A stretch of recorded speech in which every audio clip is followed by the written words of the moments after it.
Viewers எல்லாரும் எப்படி இருக்கீங்க? இன்னைக்கு நம்ம வந்து வேர்க்கடலையோட மருத்துவ பயன்கள் மற்றும் அதை பேஸ் பண்ண ஒரு ரெசிபி தாங்க பார்க்க போகிறோம். அதனால வீடியோ ஸ்கிப் பண்ணாமல் முழுசாக பாருங்கள்.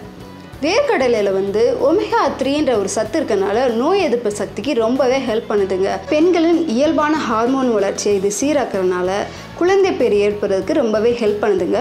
அது மட்டும் இல்லாமல் பெண்களுக்கு ஏற்படக்கூடிய மார்பக கட்டி, கர்ப்பப்பை கட்டி, நீர் கட்டிலாம் வராமல் இது வந்து தடுக்குது. அதனால் பெண்கள் வந்து கண்டிப்பாக உணவில் வந்து வேர்க்கடலையை சேர்த்துக்கணும். இன்றைக்கி நம்ம ரெசிப்பியில் என்ன பண்ண போகிறோம்னா வேர்க்கடலை பூண்டு பொடி. வாங்க எப்படி செய்யலான்னு பார்க்கலாம். வேர்க்கடலை பூண்டு பொடி. இந்த வேர்க்கடலை பூண்டு பொடி இட்லி தோசைக்கு தொட்டு சாப்பிட்றதுக்கு ரொம்ப நல்லா இருக்குங்க. இதை செய்கிறது ரொம்ப ஈஸி. இதை செய்யும்போது உங்கள் வீடே கம கமன்னு மணக்கும் பாருங்க. ஆஹா, அப்படி ஒரு ஸ்மெல்லுங்க.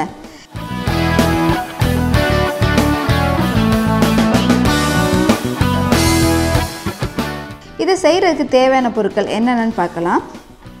வேர்க்கடலை 1 கப், பூண்டு 6 பல், சீரகம் 1 டீஸ்பூன், மிளகாய்த்தூள் 4 டீஸ்பூன், உப்பு தேவையான அளவு. இப்போ வாங்க எப்படி செய்யலான்னு பார்க்கலாம். வெறும் கடாயில் மிதமான சூட்டில் வேர்க்கடலை போட்டு நல்லா வறுத்து எடுத்துக்கோங்க. தோலை எடுத்துட வேணாம், தோலோடு இருந்தால் தான் டேஸ்ட்டாக இருக்கும்.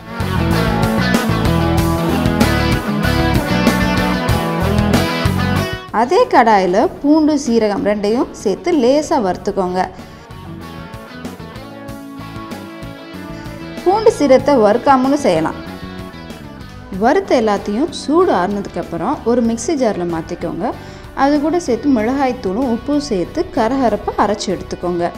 இது அரைக்கும் போதே நல்ல வாசனையாக இருக்கும். இப்போ வேர்க்கடலை பொடி ரெடி ஆயிடுச்சு. எப்போவுமே இட்லி தோசைக்கு இட்லி பொடி தான் யூஸ் பண்ணுவோம். அதுக்கு ஒரு மாறுதலாக இந்த வேர்க்கடலை பொடி யூஸ் பண்ணலாம்.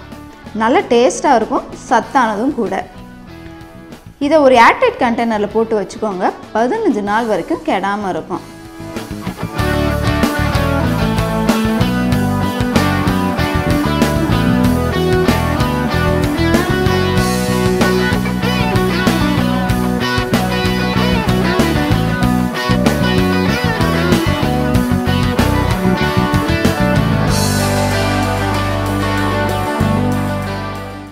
இந்த வீடியோ உங்களுக்கு பிடிச்சிருந்துச்சுன்னா மறக்காமல் நம்ம சேனலை சப்ஸ்கிரைப் பண்ணுங்கள், லைக் பண்ணுங்கள், ஷேர் பண்ணுங்கள்.